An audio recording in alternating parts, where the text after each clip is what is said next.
The last line of today's first reading from the book of Leviticus is well known to us from the Gospels. You must love your neighbor as yourself. You must love your neighbor as yourself. And Jesus quotes this verse in response to a question he is asked as to what is the first commandment in the Jewish law.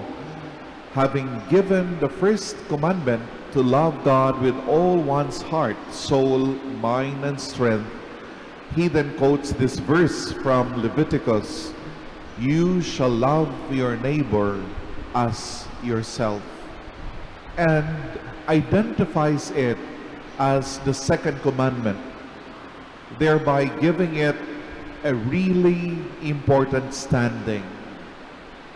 We are to show our love of God by loving our neighbor as if they were an extension of ourselves.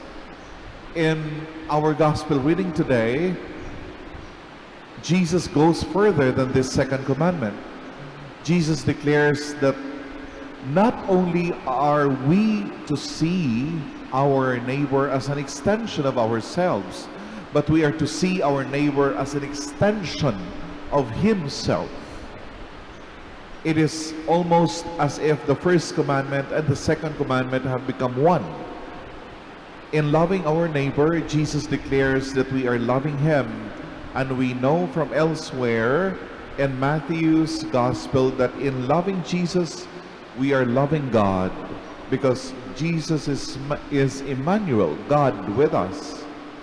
And so, whenever we render loving service to our fellow human beings, especially those in greatest need, we are rendering loving service to Jesus and to God.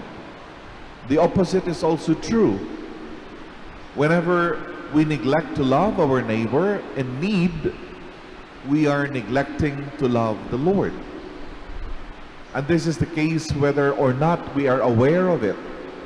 It is striking that in the gospel reading, both groups were unaware that they were serving the Lord in love or neglecting to do so.